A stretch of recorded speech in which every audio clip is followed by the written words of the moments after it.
Hello, guys. Welcome. It is your favorite wellness health coaches, Kesha and Ivy here, and this is the Chat, Chew, and You show, the interactive wellness show where it's all about promoting self-care, holistic health, and confident, energetic living. Who doesn't want that, right? Right. So today, right. Today we are talking about invisibilities. Actually, this is something new I'm learning, or invisible illnesses or invisible disabilities. All those terms are pretty similar. You know, what they are, the challenges of people living with them, and then what we can do, even if we don't suffer from this, what we can do. And we have our girl, special guest, Yolanda Spinks on, who is going to share her journey and expertise as well. I know. And I'll introduce Yolanda in a second. First things first, a couple of things. One, anytime during the show or even after, share with us your comments, your questions, your feedback here on Blab, or if you want your question to be anonymous or anything, shoot us an email at chatchewingyou@gmail.com. Secondly, as the name suggests, Chat, Chew, and You. Tell us what you're chewing on tonight. And I'll go first. Actually, unfortunately, I'm not chewing, I'm sipping. I have some, have you guys had I think it's Boathouse Farms juices? Mm-hmm. I'm trying the vegetable one tonight, so we'll see. I mixed it with some the greens juice. And what vegetables or fruits are in there? Girl, I would have to go get the bottle for you, but in the red one, the one that was all vegetable juices, it was all red vegetables, and I think it may have some carrots as well. But it was reds and oranges, radish, some other stuff. You said you mixed it. You might have to excuse yourself. Right? No. You know, I tasted it right first, and I did not like it at all by itself. I was like, do I have to dilute this with some water or something? But what I did was I like their green goodness. They have a green goodness smoothie and then just the greens juice as well. So I mixed it with some of the green and it tastes a lot better. So that's what I'm sipping on because I need to get my second dose. If we see her throw the church finger, and I throw away like that. You don't even have to say anything. We're just gonna know. Can I put me on mute? I'm gonna put myself on mute and I'm gonna just go ahead and walk away. But that's okay. I have my water just in case. I got my water just in case. So that's what I got tonight. What about you guys? I actually have tea over here right now, but I will be stepping out to get some more chews during the show. So when you all see me go, that's where I'm going. I don't know where Keisha's going. All right. So I've got some Tazo tea over here. Okay. I have Coke Zero. It's in a red cup. There's no alcohol in it tonight. It's just Coke. No, that is the alcohol cup, but we know what that looks like. So I'm totally sober tonight. Don't worry. It's okay. It's 8:00. We can do whatever we want to do now. All right. Well, welcome guys who just joined us, Zakaya and Melissa. Welcome. So we're just getting started. We're just talking about what we were sipping on. All of us are sipping tonight. We're not chewing, but okay, we'll take it. Not yet. I'm going to get my chew during the show. All right. And if you can share, please do so. All right. I will. I'll pass it around. Okay. I want to introduce our guest for tonight, the lovely Yolanda Spinks. She is a Memphis lifestyle blogger and digital media strategist. She has a charming smile, and deep-rooted Southern drawl to match what you guys here are talking. I love it. She is dedicated to inspiring and motivating women and girls of color to live in purpose and on purpose. And her work is to bring awareness, to PCOS, or polycystic ovarian syndrome, and infant mortality in communities of color. They're just two of the ways that she gives back to her community. In her spare time, you can find her reading a book and being Auntie Londa to her great nieces, Goo and Kay. Welcome, Yo-Yo. Hey, y'all. All right, so I will tell you guys, this topic of invisible illnesses and disabilities is, I won't say new to me, the term is new to me. So Ivy introduced this to me previously, and I really didn't know what any of it was about. But then I've been doing some research, and there's a huge community out there for people with invisible illnesses. So tonight we'll be talking about what an invisible illness is, some challenges.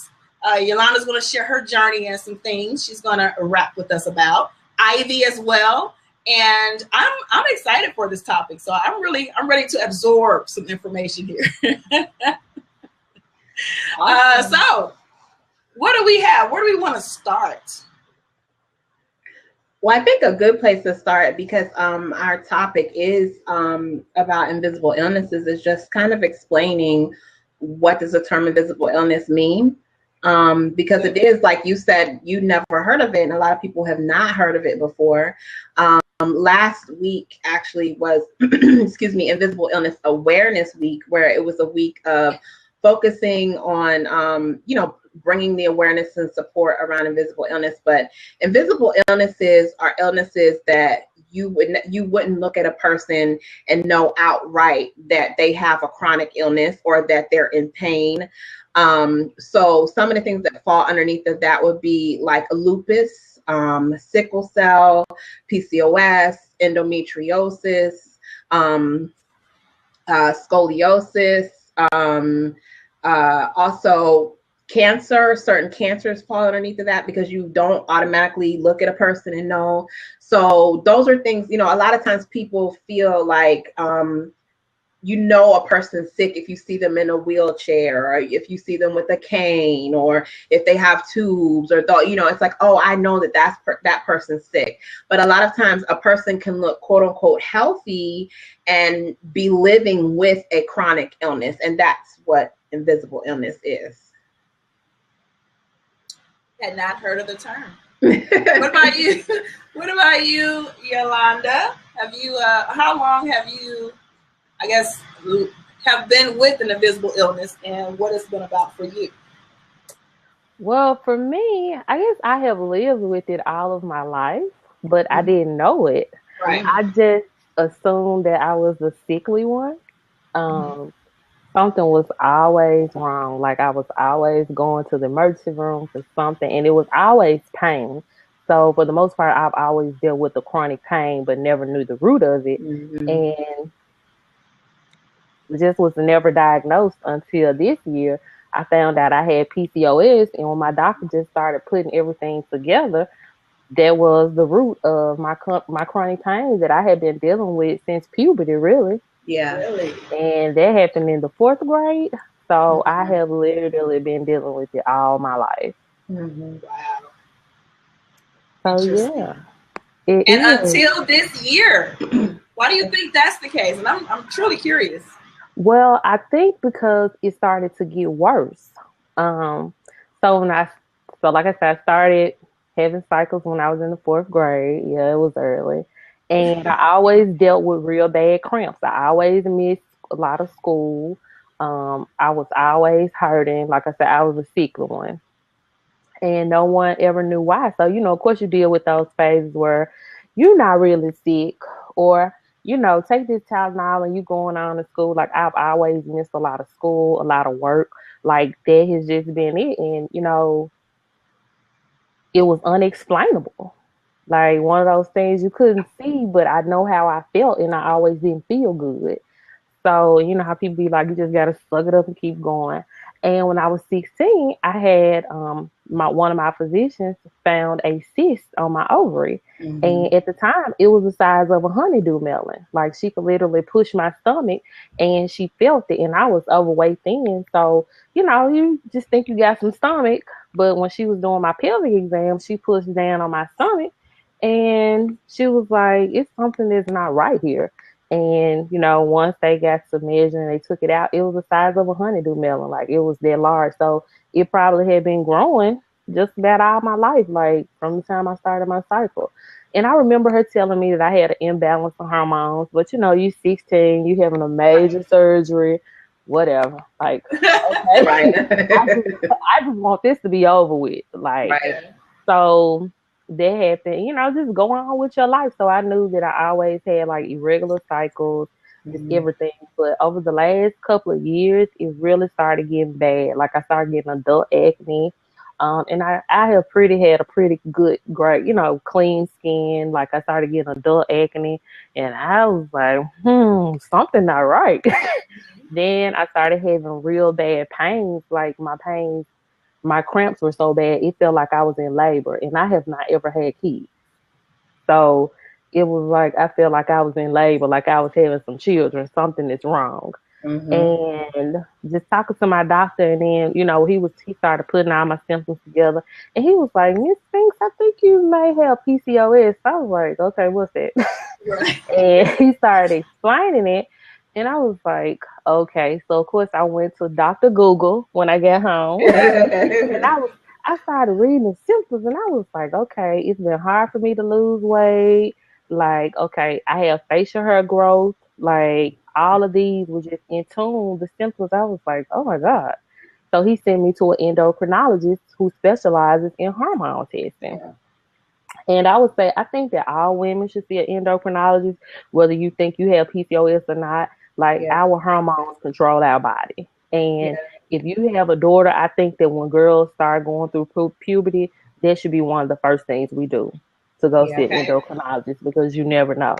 Yeah. So after I saw the endocrinologist and she confirmed that I had PCOS, um, things changed. Like, it was just something that clicked. It's a difference in being sick and you don't know, like you have an invisible illness, you don't feel Mhm. good, I'm tired, I don't know why. And to go from, okay, I don't know why, to now I know why, and now you can be proactive and do something to change it. Right. So yeah, so that's my story. Thank you for sharing your story, dear. You're welcome. I'm a bring this up because it's a huge accomplishment, and like, Excuse me. I want to congratulate you and just, hug and smooches and all that stuff to you on your journey. Why don't you tell them what you've done since March? Well, since March, I have adjusted to a low carb, high fat diet, and I have lost 40 pounds so far. Oh, Boom. That's what I'm wow. talking So, about. yeah, so I've been working Boom. hard. Now, did you send that over to me? That's the question. We sent it to the fat cemetery. It's to the fat cemetery next door to the pet cemetery. No, not the pet cemetery. No. Yeah, right next door to the pet cemetery. The fat is next door to the pets. No, we good. Give them something to eat on. They'll be all right. Okay. Yes, we're gonna put them on the low carb, high fat diet too. Okay. So is that something you embarked upon by yourself, or was that help from like a nutritionist or doctor or something? Well, I was talking to one of my blog friends, Summer. Her blog is Dirty Floor Diaries. And she started telling me about the low carb diet. And so I was seeing her post about how she was losing weight. And I inboxed her and I started asking her about it. So she sent me some links. One of the links that she sent me was a book to read called Why We Get Fat by Gary Toast. And he doesn't deal specifically with PCOS, but he deals with really why we get fat, how our hormones affect weight loss, weight gain, how we feel, how we act. And it really gave me just a lot of in-depth knowledge about fat and how it operates. And from there, I just started dabbling in it like in mid-March. And then by April, I was just kind of full throttle. I had just started adjusting to like changing. Instead of eating potatoes, I would eat cauliflower mash. Like, just started taking small things and just adjusting it and going from there.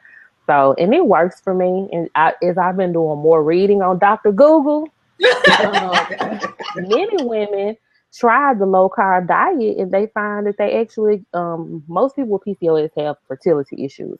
And a lot of women who start, adjusting to the low carb diet, they find that their cycle starts to get regular, which I have started to experience. Okay. It increases their chances for fertility. And a lot more doctors are learning more about low carb diets and how it affects women with PCOS. So it's just kind of one of those things. It's just, it's still kind of like in the early stage of figuring out like what works, what doesn't work. And of course, it's not a one size fits all pill, but it works for me. Mm-hmm. Whatever's working for you, boo, keep doing it because you rocking exactly. So exactly. I guess you could say that diet, meaning like what I was eating, made a difference for me. Not dieting, as in dieting specifically for like, oh, I want to be obsessive around food. But more actually just focusing on the foods that I was taking in, because like you, I actually was diagnosed with PCOS in 1997. And so, yeah, I got a diagnosis a little bit earlier, but I can't say that I had understanding and answers any earlier. Because back then, fewer doctors knew than what they know now. Mm-hmm. But one of the biggest things that I did notice for me was that when I started eating, I changed up my food at that point. Like I had, the real irregular cycles and all that going on. And the doctors tried to put me on all this medicine. And I even at that time, I didn't like medicine. And so I knew I didn't want to do that. For me, I didn't want to do medicine. I changed up the way I was eating, and I was able to see like the regulation of my cycles and all that. And when I went back and told the doctor, she didn't believe me. Like she's like, have you been taking your medicine? I was like, no, I decided to opt out of it. And I decided that I didn't want to take the medicine anymore. I changed the way that I was eating. And she asked me, she said, so your periods are regular now? I said, yeah. And since then, they have been like clockwork, knock on wood. They've been like clockwork since then. And I haven't had any more problems with them. Now, what really was more challenging for me was regulating my insulin. I don't have diabetes, but I was diagnosed with insulin resistance, which just means that my body is blind to the insulin in my system, so it doesn't know that it's there, so it doesn't burn it off. So that means I have to, like watch the carbs and the simple sugars and all of that, because my body won't burn it. And that's what contributed to a lot to, my size and me being a larger body person. So, paying attention to those things made all the difference for me. And once I realized, okay, I can eat this, but I can't eat that, or I have to eat these two things in a combination. If I eat a fruit, I need to eat some peanut butter or some nut. It's like I just experimented until I figured it out. I totally understand. I also am insulin resistant. Okay. Like I never understood why. Like my doctors were like, we would talk about like I have dark spots on my jaws, on my neck, and usually people who have dark spots have diabetes. Yeah. But I never had diabetes. And my doctor could never explain, like, I'm like, okay, I'm not diabetic. Like, why these dark spots on my face? Like, I just don't understand. So it was like always like a thorn in the side for me, like, what's going on? And so then when I was diagnosed with PCOS, when the endocrinologist pulled out my blood work, I was diabetic. But the crazy thing was I had just had a physical like in August of 2014. And here it is, March 2015. And I went from like a 6.5 on my A1C, which is considered to be pre-diabetic, to an 8.5. And she was just talking and she said, this is not normal. Like something is not right. She was like, you don't transition that fast. Yeah. So so we were talking and I was just like, she prescribed medicine. And I got to the pharmacist and the lady said the pills were $2.50 or something. I said, $2 for 30 days worth of pills. If you're taking something for something, you expect to be a little bit more expensive, especially, when it comes to prescription drugs here in America. She said $2. So I took the pills home and I just kept looking at that red bottle like side-eyeing. $2? That was just the only thing that stuck in my head. So, I used to work in a liquor store, y'all. The cheaper the liquor was, the stronger it was. Like, it was just something about it. $2? So, I could not wrap my head around taking that medicine. And I felt like if it's this cheap, that means that everyone is taking it. Mm. It's like antibiotics. They're very cheap because it's something that's widely distributed on a regular basis. Mm. I was just like, no, we're not gonna do a quick fix. Like this is not what's going to happen. And I had already started reading the book Why We Get Fat, and another book that I read was Master Your Metabolism by Jillian Michaels. And it's not one of her workout books, you know, she be doing all that hollering and stuff. It actually talks about your hormones. Okay. So it really breaks down your hormone process and how it affects fat. And I was just reading, and then I was dabbling in the low carb, high fat, and then I eventually just transitioned over in April and just went full throttle. And when I went back like 2.5 months later and did another A1C, it had dropped from 8.5 to 6.5. Oh wow! With the low carb, high fat diet, and my doctor was like, so that really justifies, like, it's really your PCOS that's kicking your blood sugar out of whack like that. So that's what really motivated me to stick with the low carb, high fat diet and know that, you know, when you know that you're insulin resistant, you know that you have to make some changes. Yeah. And like now that I've started my diet, like my face, I can see it like lightening up, like just the way my skin is. My acne is not so bad. You know, I just see a lot of changes. Like I said, it's not a quick fix for everybody, but you know, you just have to work it and figure out what works for you, because the same thing is not going to work for everyone. Yeah. Yeah, that's awesome. I know. I'm so happy for you. So that was my scare. Like, I was like, I am not about to be giving myself any shots. Like, for real though. $2 pills. I do not see this in my future. You scared of those pills. Girl, let me tell you something. When I went back and did that A1C and he said it was 6.5, he was like, you know, technically it's still considered pre-diabetic, but you keep doing what you're doing. And I was like, okay. And I went home and I flushed him down the toilet. Like, we are not going to do this. Like, I held on to him because I was afraid, but I started taking my blood sugar too. So I noticed how the numbers had started decreasing and, you know, just staying constant and like, seeing how food affected me. Like, I would go to the doctor and he was like, how long has it been since you've eaten? I'll be like 2 hours or an hour. And he would be like, you know, they prick your finger when you go. And he was like, your numbers are good for you to just have eaten. And one thing I want to say above all is we have to learn to be our own health advocates. Yes. Just because your doctor says that you need to take a drug does not mean that you have to take a drug. Yeah. The end choice is your choice.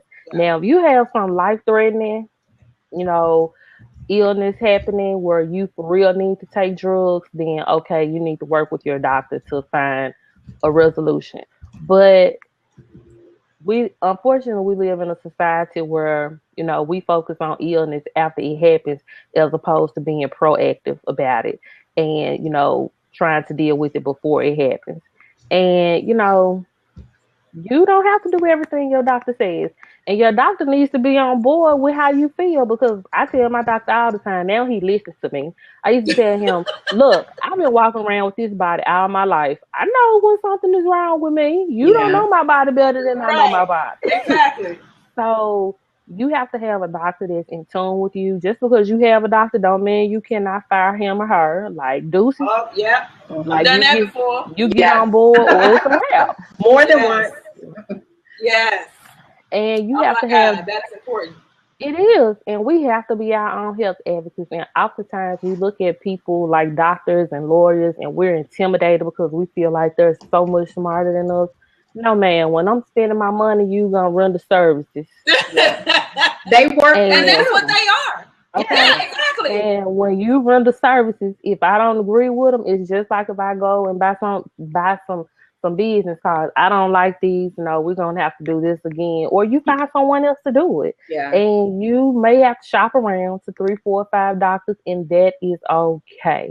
But find someone who is in tune with how you feel, who listens to you, and you all work to come up with a solution together. Yeah. So, and like my doctor, he says, I don't know anything about low carb, but if it's working for you, it works for me. Exactly. So I was going to say that I'm sorry. Go ahead. I was just saying I'm glad that your doctor is on board with you and working with you during this process, because otherwise, I mean, then you have to be out shopping, like you said, shopping for a new doctor and all that bull.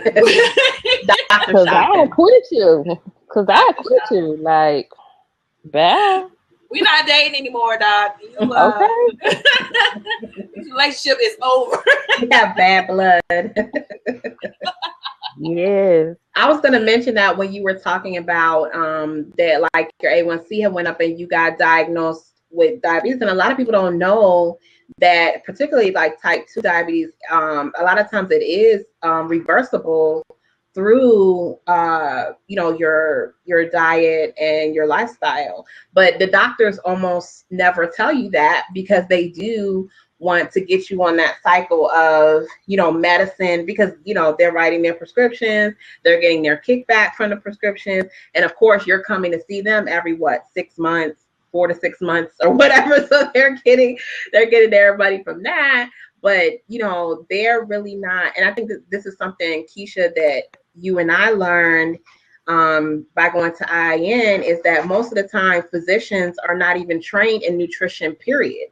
Like, not at all. Yeah, they don't know anything about nutrition and how food can heal. That's just not, part of their curriculum when they become doctors. So they're there to fix what's broken, but they're definitely not there to be preventative, and they're definitely not there to teach you about any holistic or natural options. Which is why we really, really have to be proactive in interviewing, just like we would interview for anything else. We hiring employees, or, if you're trying to get a nanny for your child, we go through extensive background checks and all this stuff for other stuff, right? Mm-hmm. Why don't we do the same for our doctors? And if, if we're trying to get a doctor to help support our health, then we want somebody who, one, we have a good rapport with. Number two, understands, of course, our, what we're going through and our dis-ease. And then number three, are not somebody who is just like, do what I tell you to do or else, or, you're wrong. Yeah. Those types of, I've had one of those too. And I'm like, you know what? Not coming back to you, but thanks. Didn't try to explain anything. Didn't try to, help me understand stuff. She's just like, either you do this or you're going to, or that's it. I'm like, really? Okay. Deuces. Yeah. I have a story for y'all, right? Uh-huh. So I told y'all I always been sickly, so these doctor stories, they just unlimited. So, as I was shopping for a new gynecologist, I went to the gynecologist. This is like earlier this year, when I'm having all of these issues, feeling like I'm in labor, when I'm on my cycle, like this is crazy. So I went to a new GYN gynecologist, and so it was my first time seeing him. So I was telling him, the issues that I was having with my reproductive system, how I was feeling. So I said, we were talking about my weight, and he told me that I was gaining weight. And I said, I can't lose weight. I was like, something is happening. And I said that I am consistently gaining weight. And I said, I don't eat a lot. I said, most days I don't eat breakfast. Sometimes I look up and it's 4:00 and I'll eat, and that'll be the only meal that I have for the day. And I said, I'm trying to do better about eating breakfast. Do you know what this old man told me? He said, Miss Spinks, you can't make me believe that you don't eat a lot. Ooh. Wow. To know me, to know that I'm an educated hood girl. That's just who I am. I looked at him. I said, I beg your pardon. He said, I just can't believe that you don't eat a lot. Like, I said, so because I'm overweight, that means that I eat all the time. Is that what you're saying? I believe that. I said, well, you know what? I think that we're done with this. I said, I need to talk to the people at the front desk. I'm not paying for an office visit today. We're not doing this. And he was an older white man. And we have other issues in dealing with that. And he kept talking like he was about to put me up on the table as if I hadn't told him that we were done. So I told the nurse, I said, baby, we're done. And he constantly talking like he about to open up my legs, and no, we're not about to do this. That's not what we're going to do today. So I was like, so, and that's another issue in physicians attempting to fat shame you. Yeah, it's fat shaming. Yep. And I talked to the head nurse because I filed a complaint, and you have the right to file a complaint, whether it's with the clinic you're going to, the hospital, the state board in your state. Like, you can file complaints on physicians, and they have to investigate. Yeah. And I filed a complaint, and because you're not gonna, well, number one, you're not gonna disrespect me. That's not what you're gonna do today. Number two, we're not gonna do the fat shaming, boo. That's not what we're gonna do. And three, that you thought that it was okay for you to disrespect me, and you still thought that you was about to open my legs and touch me. Like, no. But there are some women who would have still gotten on their table, and it's important that we empower ourselves and be our own healthcare advocates. Like, a doctor disrespecting you, no, we done. It's a wrap. And you find another doctor. We have a shortage of healthcare professionals in this country, but it's not that short. Get you another doctor. And they would have thought that, they had no other option. Yeah, while I'm here, let me just go ahead and let them know. Shabba, he was not touching Boo Boo Kitty. That's not what you're gonna do. So, and then luckily my next gynecologist, he is awesome.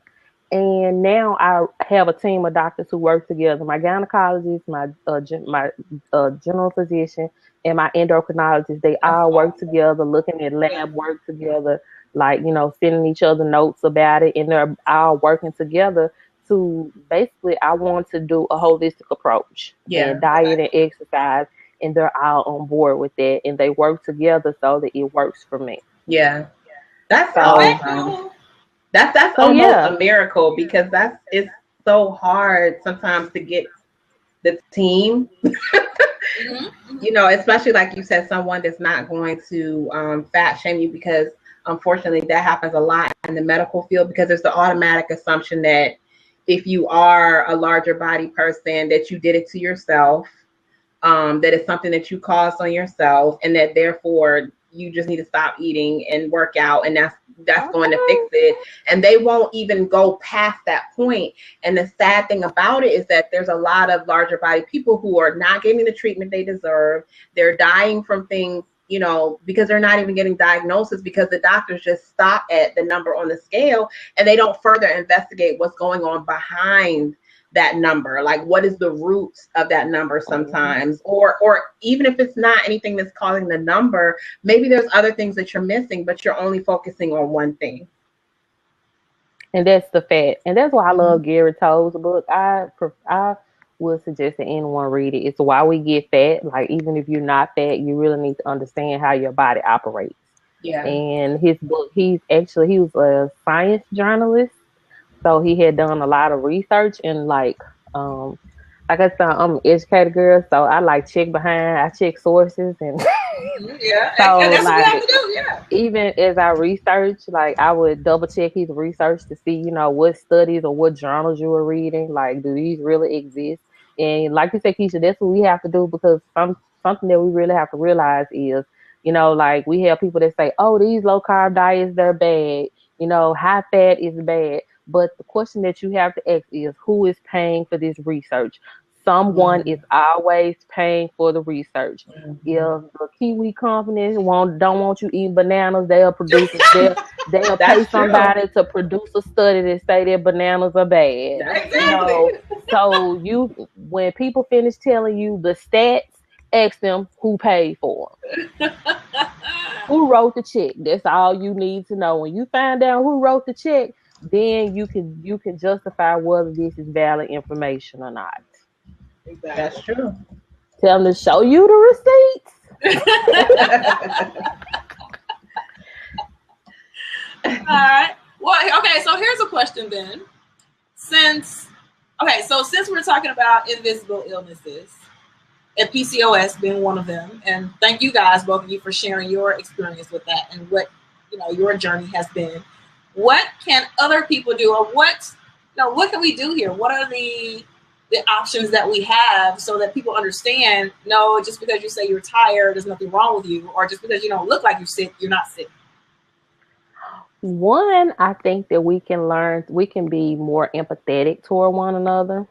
Oftentimes we feel like if I can do it, you can do it too. And we don't think about that, things are so much bigger than what you see. Yeah. Two, we can have a bit more humility. I think that's something that we're really lacking, especially when it comes to each other. Extend grace. If I don't show up at your event, because I'm an introvert, like really, whatever. I know Yolanda. Whatever. I'm an extroverted. I'm an extroverted introvert. Yeah. So, but if I don't show up at your event, it's not because I'm throwing shade or I'm hating. I just don't feel good. And like with PCOS, like in addition to facial hair growth and acne, depression is one of the side effects. Yeah. You also have insulin resistance. You may have the insulin resistant version or you may not. It just depends, So all of these things, when your hormones are out of whack, it just makes you feel some kind of way. And you don't know which way is up. Yeah. And to just be supportive, like do what you can to support people. It's easy to be on the outside looking in and you really don't know, but to just support people, like ask people, what do you need? Like, okay, you're not feeling well. Is there anything I can do?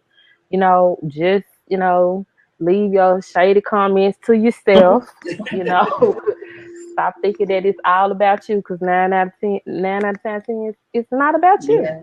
And 10 out of 10, it ain't never about the other person. So, and then when it comes to PCOS, like when you look at the statistics for it, you have 4 to 12% of the women in America that have PCOS, and guess what? Over half of them haven't even been diagnosed. Yeah. So, you wondering, even though someone hasn't been diagnosed with it, that doesn't mean that they don't have it. And like, as I begin to like research my journey, and I think about my mom, she had facial hair growth. She was overweight, and as I just look back, and I'm like, and PCOS is hereditary. You can get it from your mom or your dad's side of the family. Mm-hmm. So my mom possibly had PCOS because most of the times, if your mom has it, some of her kids or her kid would have it, and it runs in families. My niece was diagnosed with it a few months ago. So, it's hereditary, and we need to know things like this. Like, we need to know whether we have a sickle cell trait or not. Like, we need to know things like this because it affects us, and when it affects our families, it affects how we treat each other. Like you said, girl, I can count the times when people be like, girl, ain't nothing wrong with you, or when people ask the question.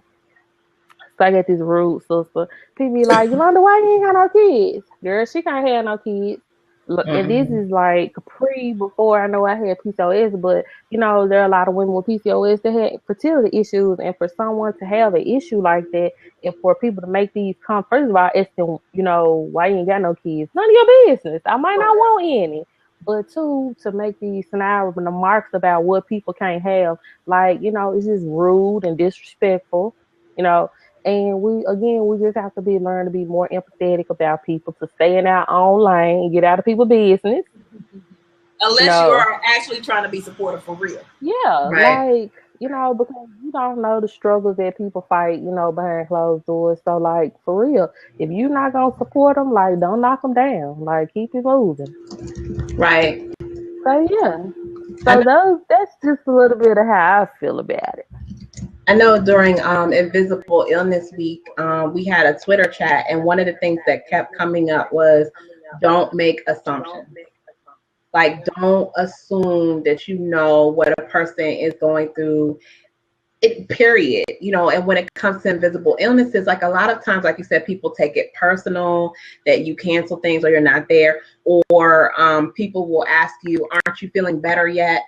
But the thing is, if you have a chronic illness, that's something that does not go away. It's not like the flu where it's like, yeah, I'm over that now. You know what I'm saying? So it's going to keep coming up. So, or people feel like you're always using it as an excuse, or they see it as a weakness, or, and the thing is, seeing it from the other person's perspective, like you said, the empathy, understanding that no one wants to be sick. Like no one wants to have to deal with symptoms. No one wants to have to miss out on going to things, or not be able to keep their word, or, you know, have fluctuating sugar levels and all those. And nobody wants to have that. So, you know, no one's getting pleasure out of saying, oh, I'm sick.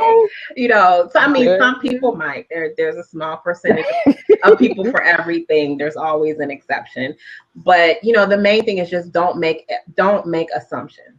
And like you said, be empathetic. I know when you mentioned like not showing up for people's stuff, that happened to me like the first couple of years where I was really having insulin resistance issues. I was out for like a year straight. When I was living in Atlanta, people would invite me to social stuff and I would be like, oh yeah, I can come. And then the day of, either I did eat something or I didn't eat something, and it somehow caused a spike, and then, you know, hypoglycemic drop, and I just couldn't go. And it makes you look like you're a flake, or it makes you look like, you know, you're not consistent, or all those things. But, you know, a lot of times there's all this other stuff going on behind the scenes that people just don't understand.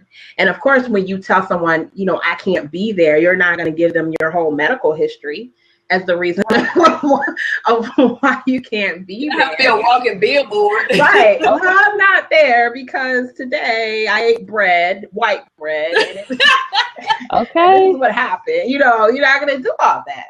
So, okay. Or bleed like a mule. Like, I don't want to have to go anywhere every 5 minutes. I'm asking you to check my pants. Like, no. But it is crazy. Like, you don't want to, but again, it goes to these images we have about, you know, what we assume things are or what they should be. And again, it's not even about you. Like, you creating these images in your head that really don't even exist. Yeah. And instead of just asking, are you okay? Is there anything I can do for you? Like, you know, you sure you're okay? Like, you need anything? Like, we don't ask those questions because, again, we get so caught up in it being all about us when it's not even about you. Mm.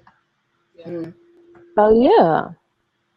I totally can relate. I can relate.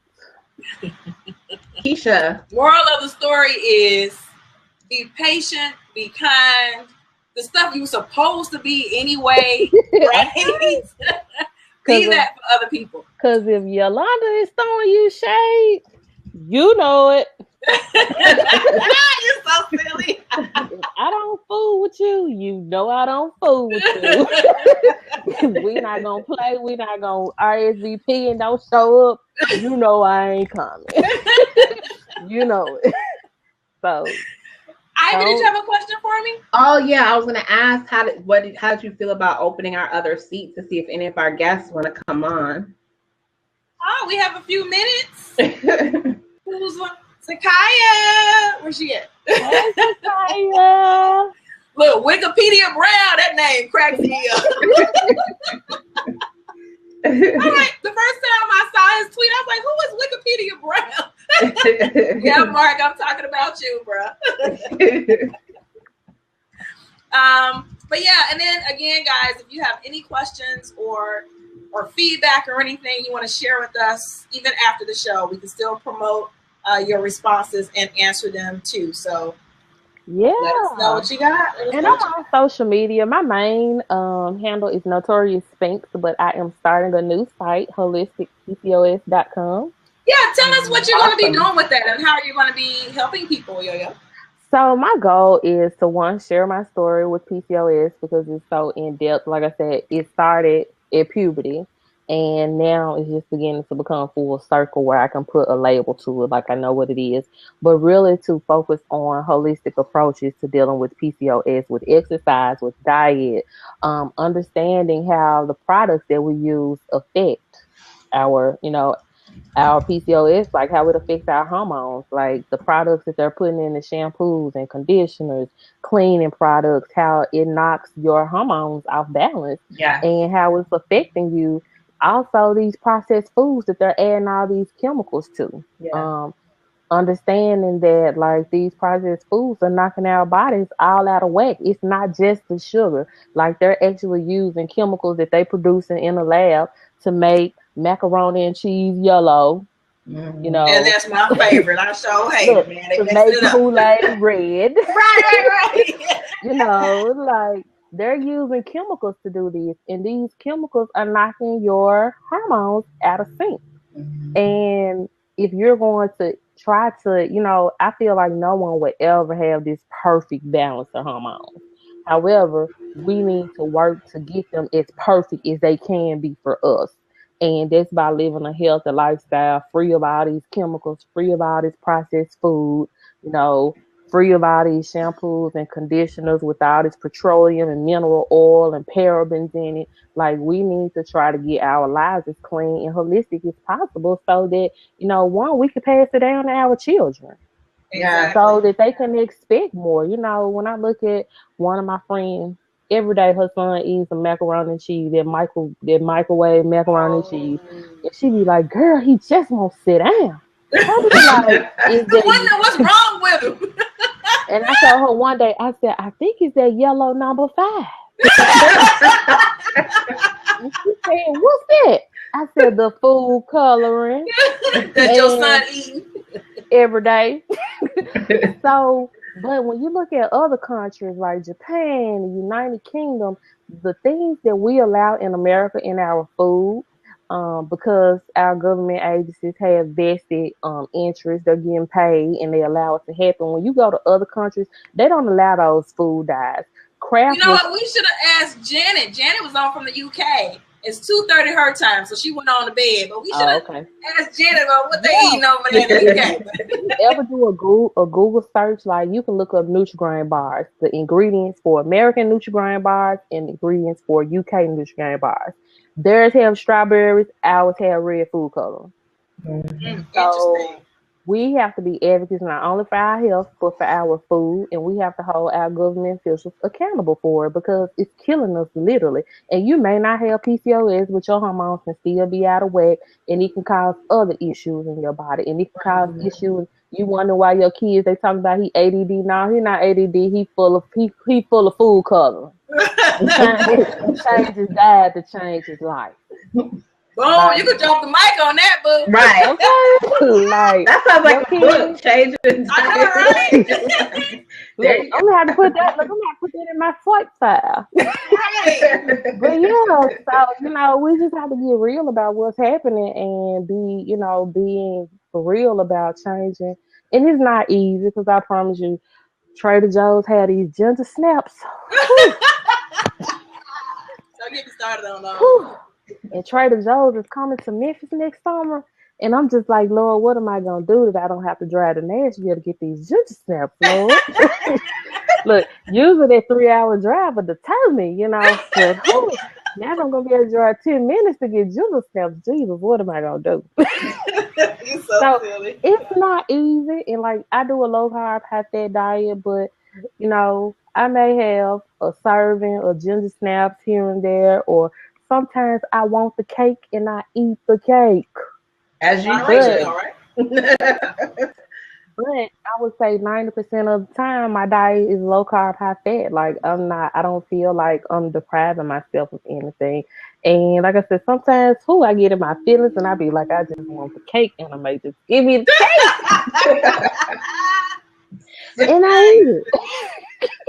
Look, I eat it with no regrets. Like I unapologetically eat the cake. Awesome. And I'm so proud of you and your journey, boy. You have just been seriously my motivation, honestly, and what you're doing. Yeah. I be prime working. example. Prime example of somebody. If you hard out here for a pill, I'd be like, whew. But you know what? But that's when other people will immediately say, okay, I can't do this. I'm just going back to my old life. And I know what that is versus trying the new thing, trying to get their health. Even though they know it may help them get better, the work and the effort that needs to be put in place won't get done. And that the point where you were saying, okay, I want the cake. Not just have one piece. Because I know I'm talking from experience. But I'm like, okay, well, after that, then what? Can I go just get back to the 90%? A lot of times. And you know what? I'm going to tell you, you have to know yourself.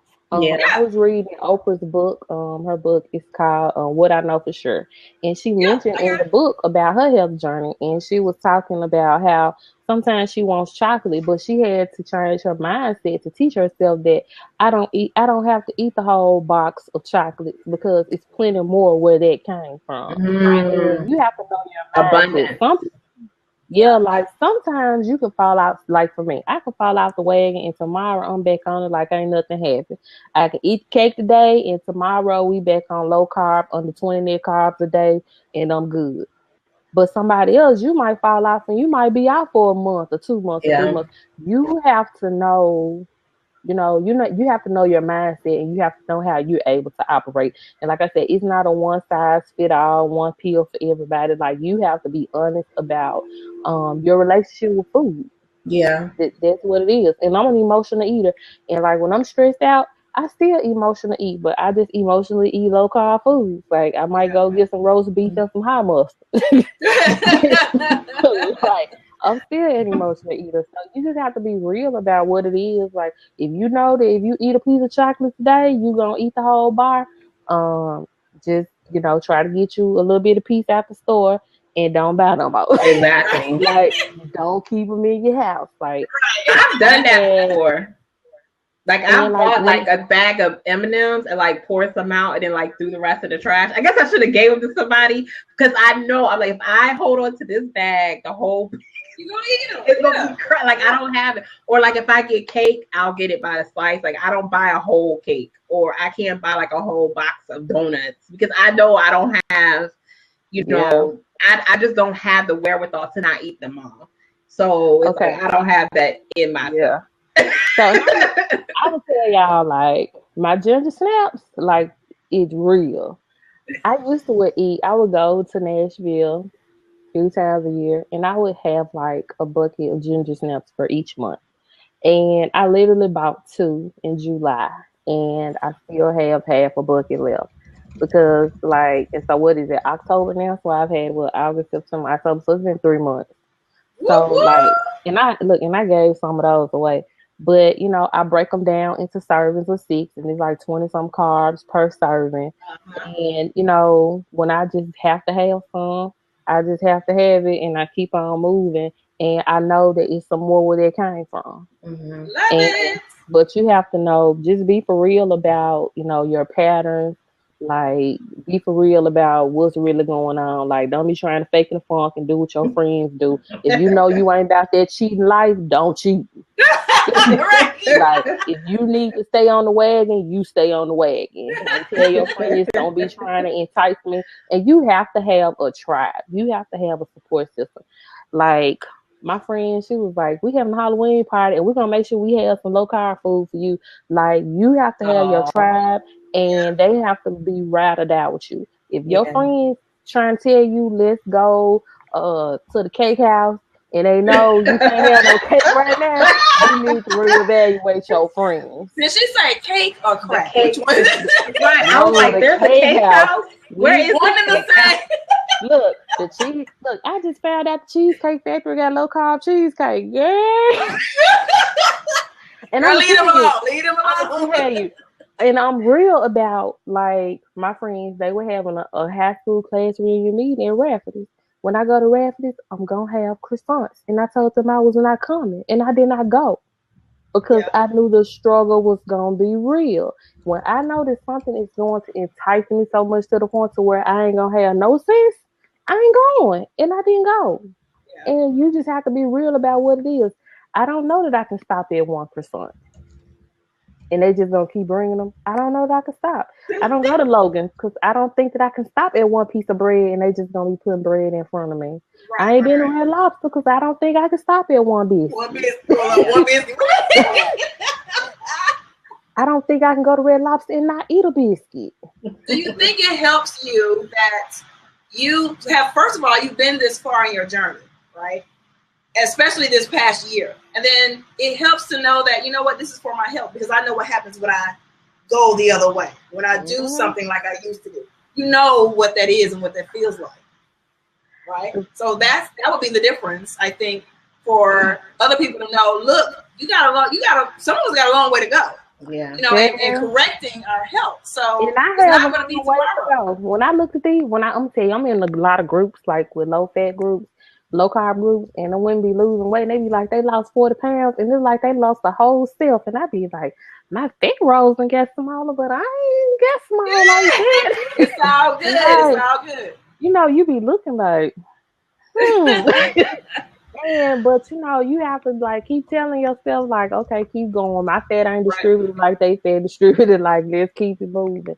And you know, at the end of the day, you have to know, like Drake say, I'm gonna do this for me though.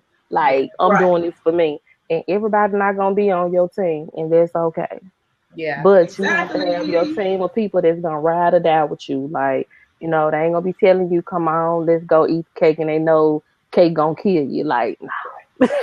So you have to have your tribe, and you have to be very selective about your tribe, and you have to understand that you can't talk to everybody about the choices that you're making, because everybody's not gonna be on board. Because people be like, "Girl, I don't think I could do that," and really what they be saying is, "Girl, I don't even know why you doing it, honey. You might as well you might as well eat that watermelon." That's what they really.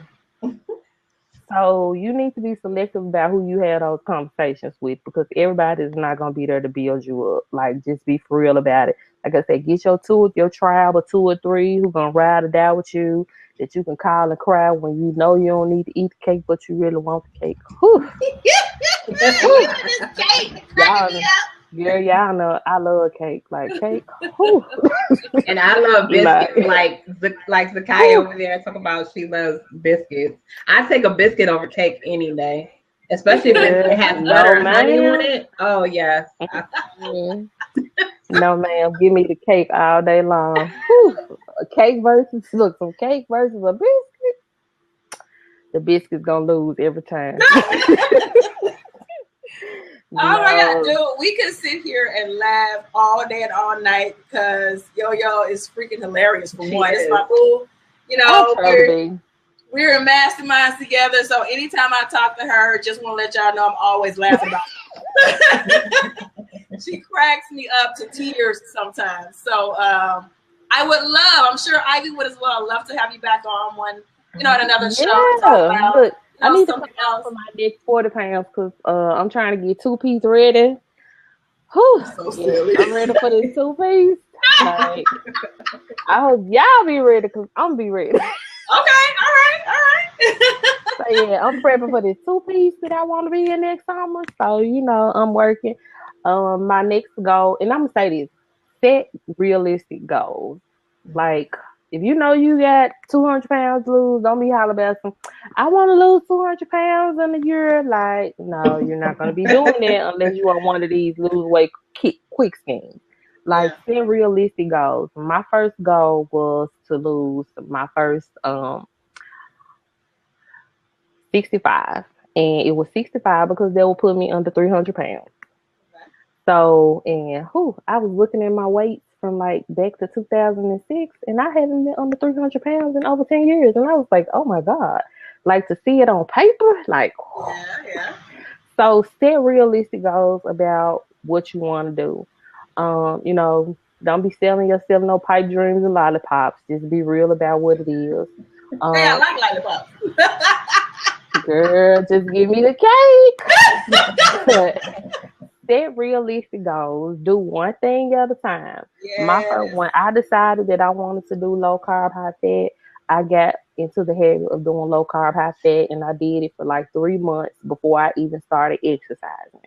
Then when I started exercising, like that's the only thing that I'm focusing on right now. I do T25 and I walk. So work yourself in phases. Like, don't be trying to wake up tomorrow and do everything on the same day. Run a marathon. Like pace yourself. Write down a list of what you want to do. Figure out what you're gonna do first, what you're gonna do second, what you're gonna do third, and you work to accomplish them. In phases. And I like to work in 3-month phases. By 3 months, you should have created a habit. So do you help people with this? Like, how can people learn more about you and what you're doing? Well, I created the site. It's going to launch on the 18th, Holistic. Okay. But I really want to focus on PCOS. So I'm getting my master's in public health already. So once I finish with that, I actually want to go on to be a dietitian. To be a Awesome. dietitian. So I created a Facebook group, Holistic PCOS Support on Facebook. So it's for PCOSers. So but people inbox me when they see you losing weight, they inbox you, and I just tell them about low carb because that's what I'm doing. It's what works for me. And like I said, you have to do what works for you. You may be able to lose weight and you still eat rice, but it don't work for me. Right. I tell them, and people, when they want to know more about low fat, low carb, high fat, I tell them what I'm doing, and they can just kind of go from there. But I don't coach anything. Like I eventually want to work myself up to that. Yeah. So yeah, that's kind of what I do. But y'all can find me online. Yes. Okay. Tell us where to find you right now. Right now you can find me at Notorious Spanx. Cause I'm just notorious. NotoriousSpanx.com? Yeah, or either online, social media, anywhere is Notorious Spanx. Twitter, Facebook, Periscope, wherever. What else? Oh, I started Holistic PCOS. I set up the social media channels. Like I said, we launch on 18th, so that will be up soon. We're getting prepared for that. So, especially if you have PCOS or you have a family member or a friend that's affected by PCOS, I just really look to get into the root, dealing with it from the ground up instead of letting medicine, be our first approach, really dealing with it from a food approach. Like, our healing is really in our food system. Mm-hmm. Love it. Not the GMO food, but just the regular, food that come out the ground. That's a whole nother show right there. Right? Look, we have to tell, So yeah, so that's where I am. Okay, and then I also have on YouTube and the blog and all that stuff, we'll have links to all of your spaces so people can connect with you further. Yeah. And then send me a link to your group. I want to share that as well. I think that would be a great resource for people. I will. Thank y'all for having me. Like, Kesha is my favorite. She make me laugh too. Love you. Look, her kid be side-eyeing me and stuff.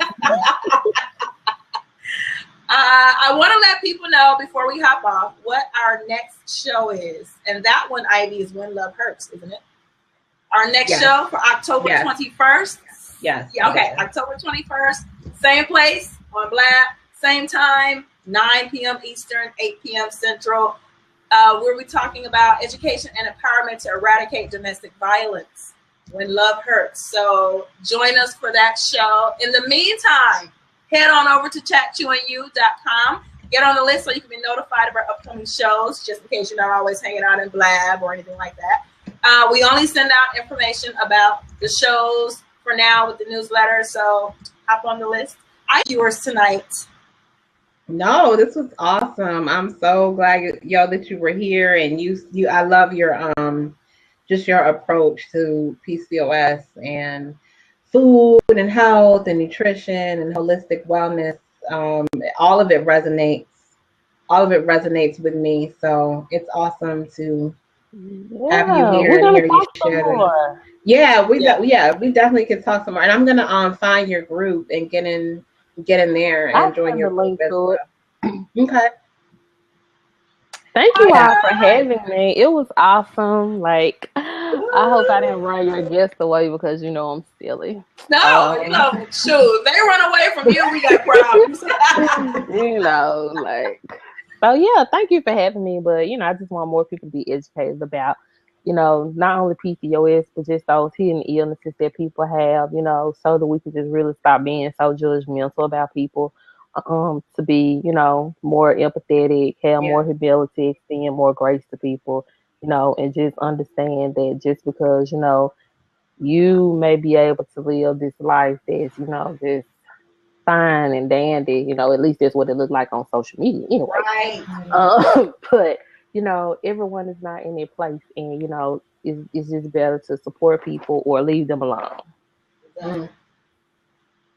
Thank you. Thank you. We love you. Thank you. I love you. Thank you so much. Bye, y'all. Bye, Zakia.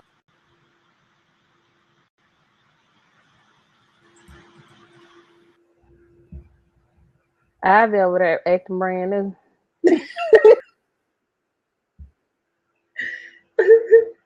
See, then I gotta. Guest for tonight, the lovely Yolanda Spinks. She is a Memphis lifestyle blogger and digital media strategist.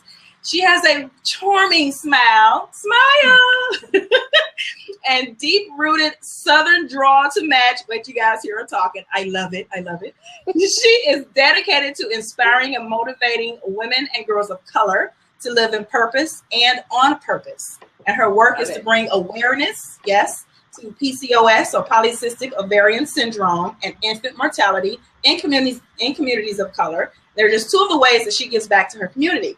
In her spare time, you can find her reading a book and being Auntie Londa to her great nieces, Boo and Kay. Welcome, Yo-Yo! Hey, y'all! All right, so I will tell you guys, this topic of invisible illnesses and disabilities is, I won't say new to me, the term is new to me. So Ivy introduced this to me previously, and I really didn't know what any of it was about. But then I've been doing some research, and there's a huge community out there for people with invisible illnesses. So tonight we'll be talking about what an invisible illness is, some challenges.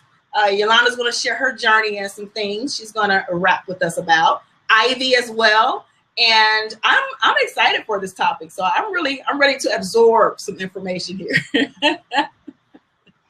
Awesome. So what do we have? Where do we want to start? Well, I think a good place to start, because our topic is about invisible illnesses, is just kind of explaining what does the term invisible illness mean. Because it is, like you said, you never heard of it, and a lot of people have not heard of it before. Last week actually was, excuse me, Invisible Illness Awareness Week, where it was a week of focusing on, bringing the awareness and support around invisible illness. But invisible illnesses are illnesses that you wouldn't look at a person and know outright that they have a chronic illness or that they're in pain. So some of the things that fall underneath of that would be like lupus, sickle cell, PCOS, endometriosis, scoliosis,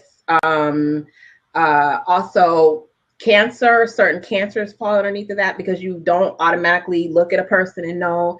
So those are things, a lot of times people feel like, a person's sick if you see them in a wheelchair, or if you see them with a cane, or if they have tubes, or it's like, oh, I know that person's sick. But a lot of times a person can look quote unquote healthy and be living with a chronic illness, and that's what invisible illness is. Had not heard of the term. What about you? What about you, Yolanda? Have you? How long have you, I guess, have been with an invisible illness, and what it's been about for you? Well, for me, I guess I have lived with it all of my life, but I didn't know it. Right. I just assumed that I was the sickly one. Something was always wrong. Like I was always going to the emergency room for something, and it was always pain. So for the most part, I've always dealt with the chronic pain, but never knew the root of it. And just was never diagnosed until this year. I found out I had PCOS, and when my doctor just started putting everything together, that was the root of my chronic pain that I had been dealing with since puberty, really. Yeah. Really? And that happened in the 4th grade. So I have literally been dealing with it all my life. Wow. Right. No. I tasted it right first, and I did not like it at all by itself. I was like, do I have to dilute this with some water or something? But what I did was I liked their green goodness. They have a green goodness smoothie, and then just the greens, juice as well. So I mixed it with some of the green, and it tastes a lot better. So that's what I'm sipping on, because I need to get my second dose. If we see her throw the church finger, and I did not throw away like that. You don't even have to say anything. We're just gonna know. Can I put me on mute? I'm gonna put myself on mute, and I'm gonna just go ahead and walk. But that's okay. I have my water just in case. So that's what I got tonight. What about you guys? I actually have tea over here right now, but I will be stepping out to get some more chews during the show. So when you all see me go, that's where I'm going. I don't know where Kesha Okay. All right. So well, yeah, I've got some Tazo tea over here. Okay. I have Coke Zero. It's in a red cup. There's no alcohol in it tonight. It's just Coke. No, that is the alcohol cup, boo. We know what that looks like. So I'm totally sober tonight. Don't worry. It's okay. It's 8:00. We can do whatever we want to do now. All right. Well, welcome guys who just joined us, Zakaya and Melissa. Welcome. So we're just getting started. We're just talking about what we were sipping on. All of us are sipping tonight. We're not chewing, but okay, we'll take it. Not yet. I'm going to get my chew during the show. All right. And if you can share, please do so. All right. I will. I'll pass it around. Okay. I want to introduce our guest. Oh yeah. Until this year. Why do you think that's the case? And I'm truly curious. Well, I think because it started to get worse. So like I said, I started having cycles when I was in the 4th grade. Yeah, it was early. And I always dealt with real bad cramps. I always missed a lot of school. I was always hurting. Like I said, I was a sick one. And no one ever knew why. So, of course you deal with those phases where you're not really sick, or, take this Tylenol and you going on to school. Like, I've always missed a lot of school, a lot of work. Like, that has just been it. And, it was unexplainable. Like, one of those things you couldn't see, but I know how I felt, and I always didn't feel good. So, you know how people be like, you just got to suck it up and keep going. And when I was 16, I had one of my physicians found a cyst on my ovary. Mm-hmm. And at the time, it was the size of a honeydew melon. Like, she could literally push my stomach, and she felt it. And I was overweight then. So, you just think you got some stomach. But when she was doing my pelvic exam, she pushed down on my stomach. And she was like, it's something that's not right here. And, once they got to measure and they took it out, it was the size of a honeydew melon. Like, it was that large. So it probably had been growing just about all my life, like from the time I started my cycle. And I remember her telling me that I had an imbalance of hormones. But, you 16, you having a major surgery, whatever. Like, okay. Right. I just want this to be over with. Like, right.